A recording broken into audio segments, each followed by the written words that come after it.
Okay. Good evening, good morning, good day, wherever you are. Welcome to the 8th session of Racism, Discrimination and Islamophobia. This program is the initiative of the Afghan Association of Ontario in collaboration with and partial funding of the Government of Canada. In this program, our objective is to increase the awareness of what I refer to as the triangle of evil, which is racism, discrimination, and hatred, in this particular case exhibited in the form of Islamophobia.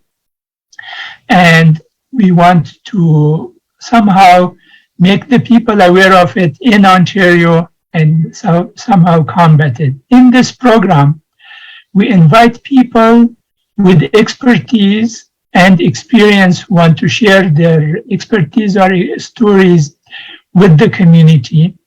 And in this regard, today we have our guest is Aziz Amiri, who is going to talk about his career here in Canada, but just briefly saying he's an investor, he is an entrepreneur, and he is the president of the Canada-Afghanistan Business Council. So welcome, Aziz Amiri.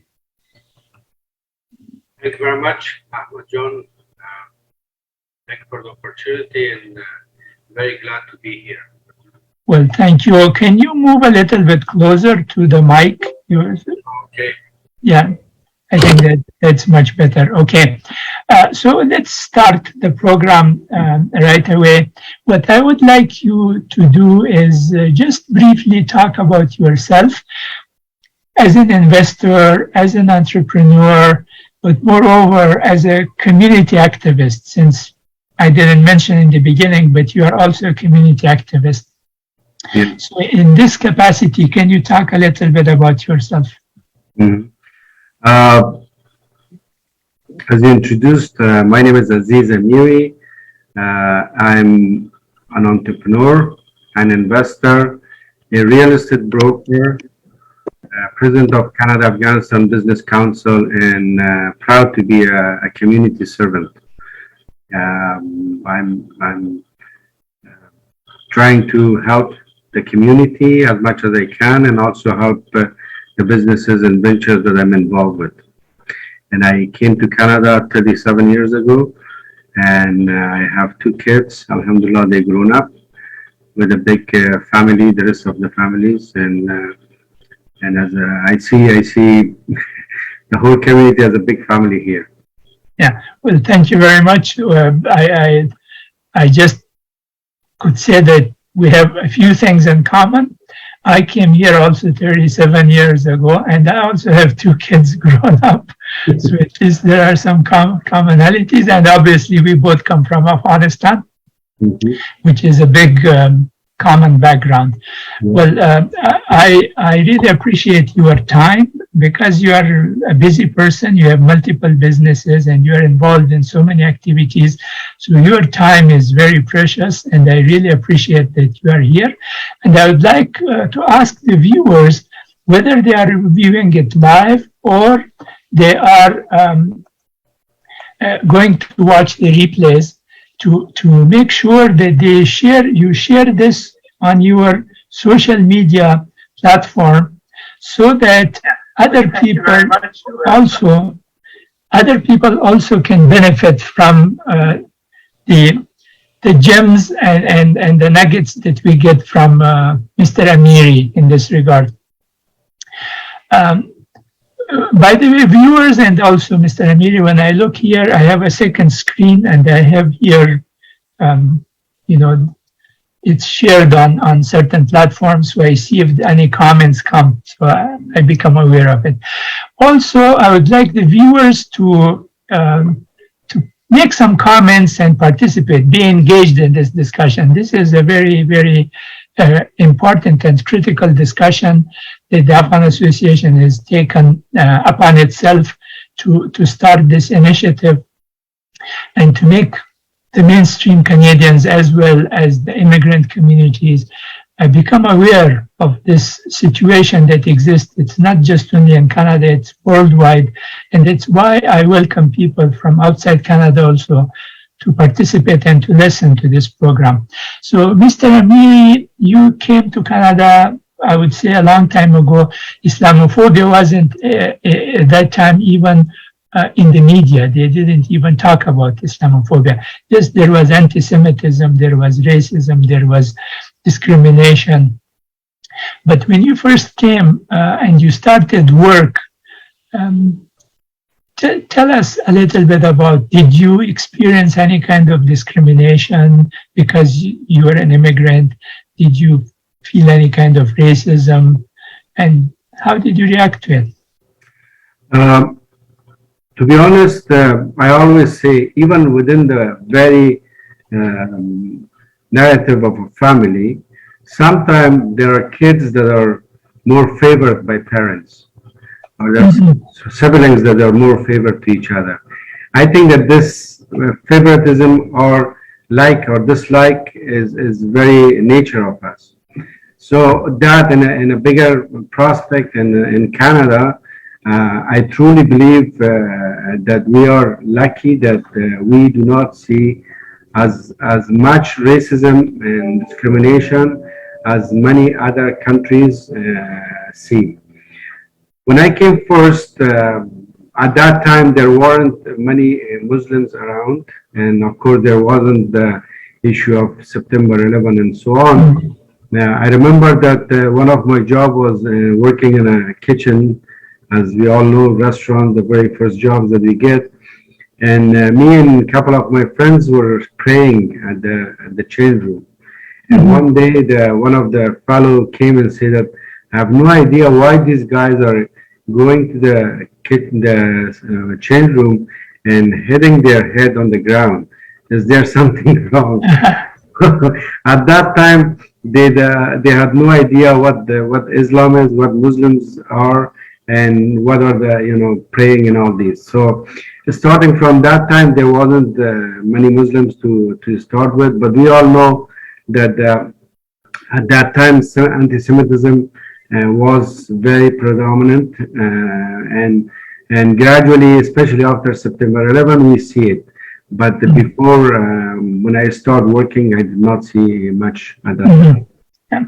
Well, thank you very much. Then, so you came here first. You started work as an employee, as you mentioned, in a restaurant kitchen, but you had ambition.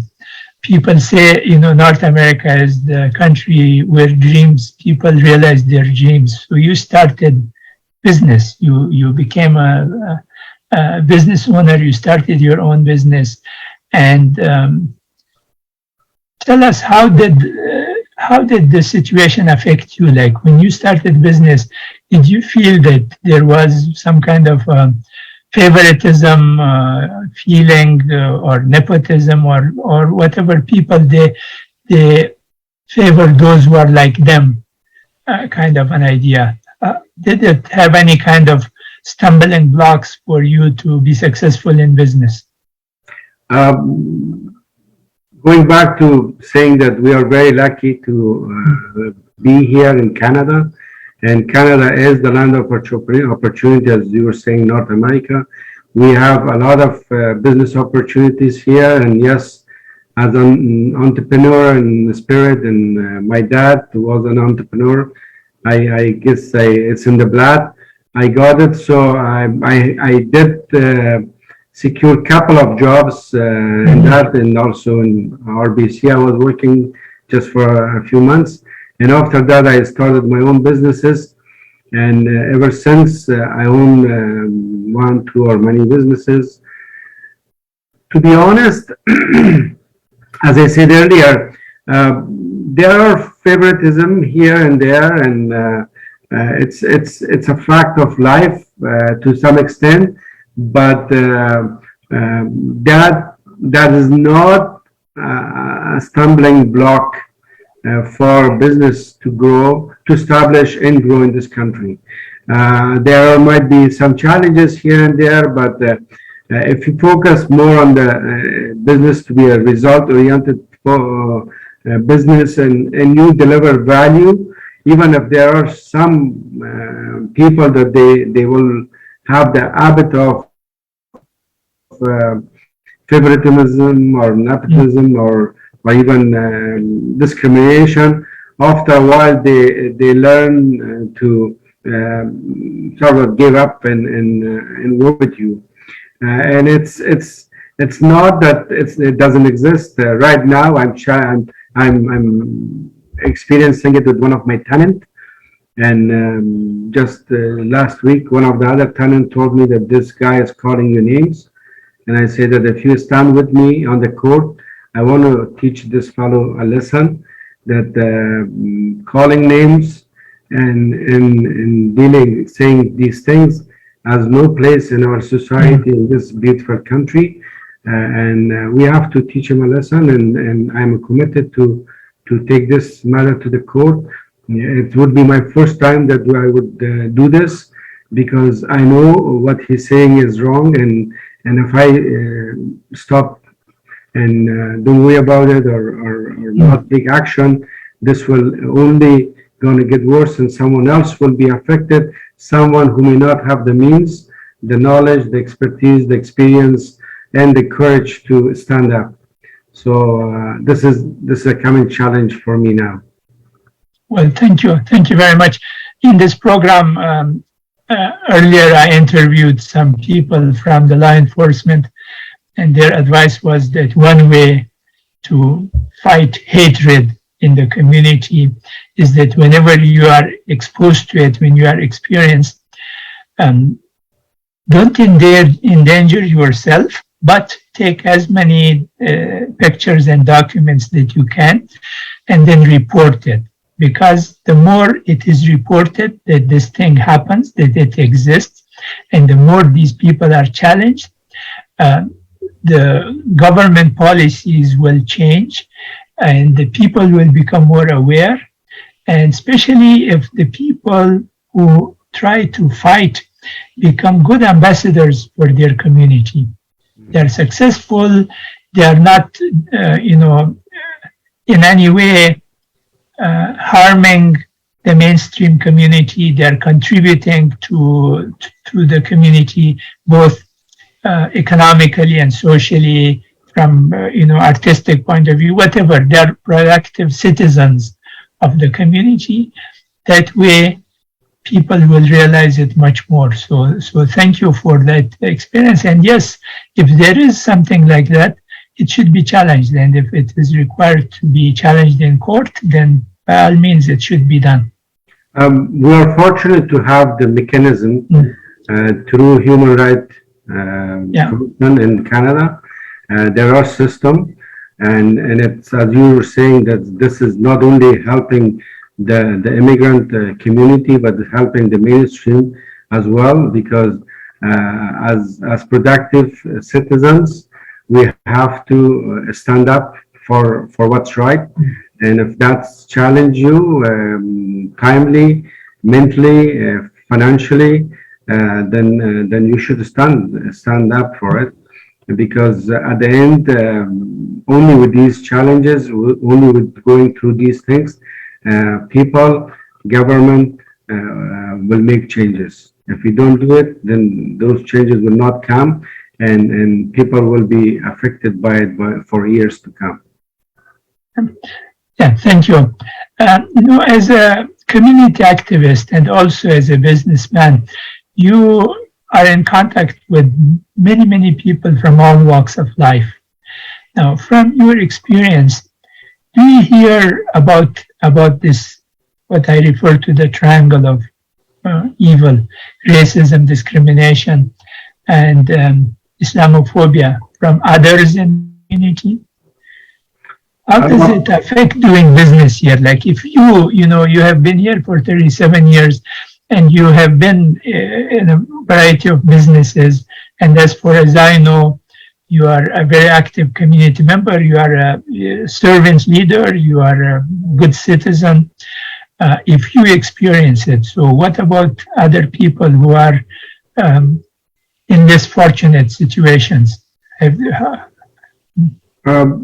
Certainly, as a community servant, I do come across people that they have experienced this, and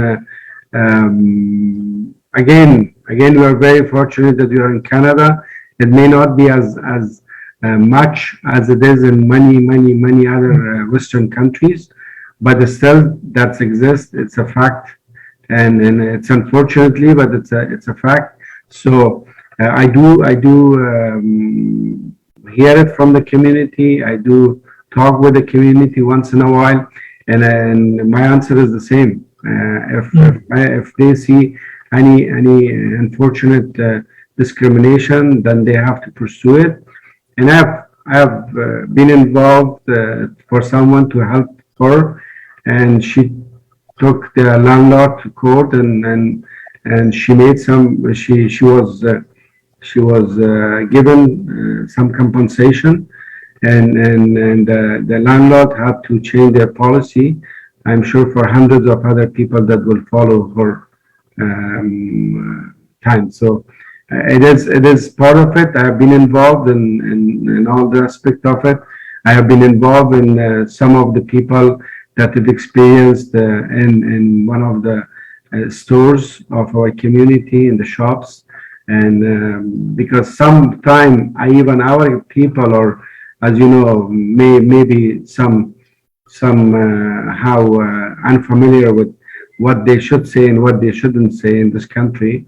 And there have been scenarios that business owners have contacted me, or other people have contacted me, and I have been involved in the community, in the business community, to mitigate such, and to encourage the businesses to be more vigilant, and to provide insight and training, if we say, to the employees, to let them know what they can say, what they cannot say in the scenarios. It's very good, thank you. Despite the fact that we are lucky to be in Canada, statistics show, and they were published in the media 3-4 weeks ago, last month, that in the past 2 years, reported cases of racism had increased in Canada by 68% on the average. And what they said was that reported cases of Islamophobia had increased by 72%, anti-Semitism by 68%, and hate against Catholics by 64%. So there is an increase, and I'm not sure what the cause could be. Perhaps some people sociologists in universities, they most probably will do some research and find out if COVID had anything to do with it, if the populist political environment has something to do with it, or whatever it is, or if what happened south of the border had impacted the Canadian society in one way or another. That will be for scholars and researchers to do. The fact is that it has been on the increase, and there is a substantial increase in it. It is also possible that in the past, many were not reported, and now people are reporting it. There could be an increase because of people willing to report it also. But irrespective of that, what you say, yes, we have to be vigilant, we have to report it, and we have to try to make sure to stem the growth of this evil. I agree with you with all the three potential, whether it was COVID, the south of the border, or the populism, popular leaders. It is probably these three. It has affected. It's not only against Islam or Muslim or Islamophobia, as you were saying, against other religion and other sects also. So it is unfortunately a fact, and it's increased. So people like us should be more vigilant and should take action to fight it. It doesn't matter if it's against Islamophobia or Catholic or anti-Semitism. What's wrong is wrong. Yes, So we have that's correct. we have obligation to be vigilant and fight it. Yeah. As the president of the Canada-Afghanistan Business Council, does the board have any policy regarding, in respect to how to help businesses in case business owners experience this kind of discrimination in the business environment? Is there any policy in place that they can help, or the organization has not evolved to that level where it has become so strong that it can take such actions? Maybe you could elaborate on that.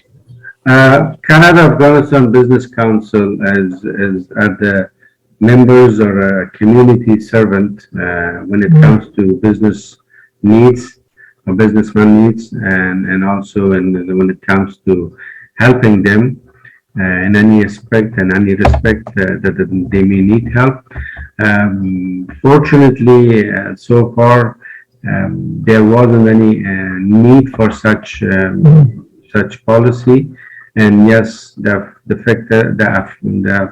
reality is that the organization is not that big or that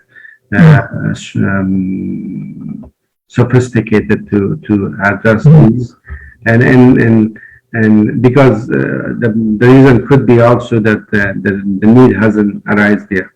But if there will be need coming and needed, then we have to address it at that time.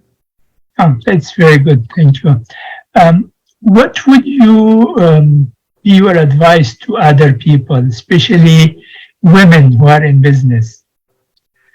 And especially women who want to be entrepreneurs and business, run businesses, own businesses, and at the same time they have, their traditional clothes where they are very easily seen that they are not from the mainstream. They are Muslims. Let's say they wear hijab, for example. From your experience, what will be your advice to them? What they can do in order to succeed in this environment? I have to, first of all,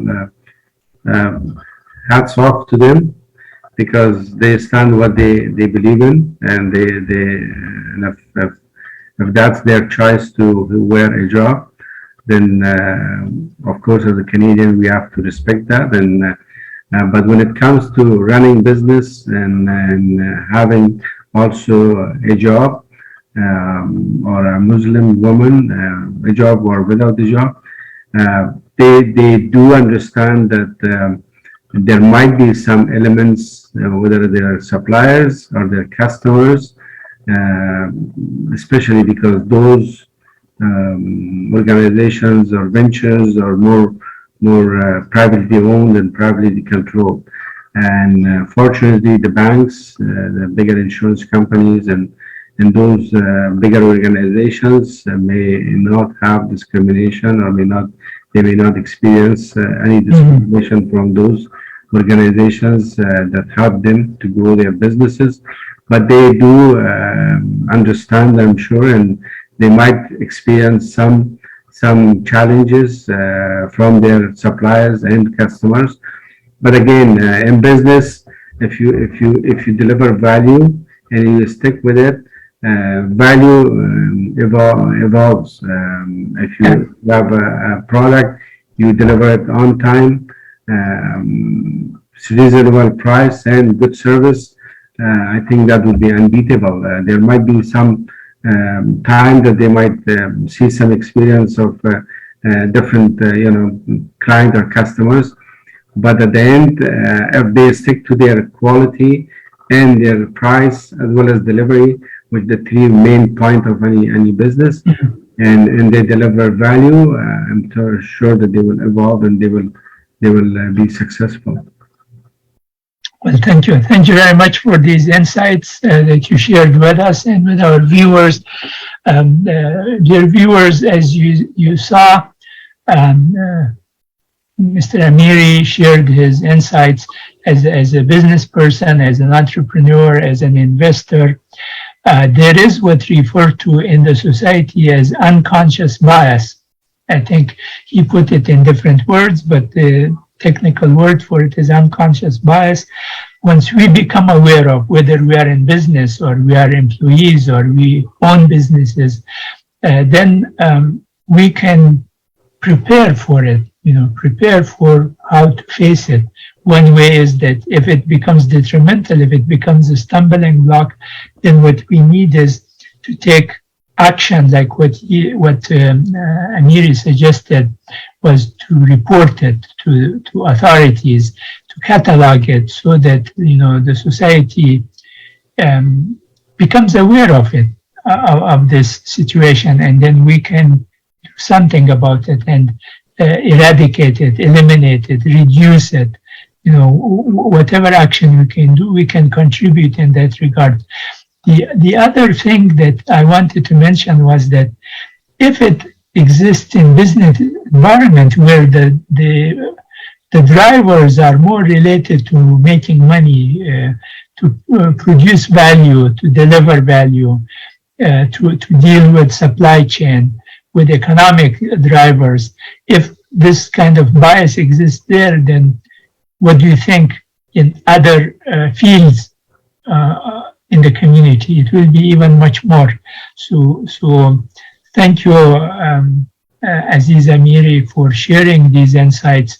I hope that the viewers, whether they're from Afghanistan or from other immigrant communities who have experienced this kind of situation, and especially in Canada, which is a more open society where immigrants are openly accepted. If it exists here, then obviously in some other countries it will be even more. We are coming to the end of our time. So, Mr. Amiri, do you have a last message? Actually, for three people: business people, ordinary immigrants here, and especially women. What will be your last message for them? The last portion will be very difficult because I haven't discussed this with women to see how much they're experiencing this, but I have discussed it with businessmen. Yes, there are some, as you say, unbiased feeling, and sometimes favoritism against or in favor of certain groups and certain people, which Islamophobia is one of it, and we cannot deny it. But again, for a business man or woman, delivering value would be the key, and at the same time they have to make sure to bring the issues to authorities, because at the end of it, we as a productive citizens of this beautiful country have an obligation, and this is one of those obligations that we have to work hard with the law enforcement, with the civil society that we have, with the human rights people, that we should bring these up front. We should discuss it. We should talk about it. We should educate the people around us.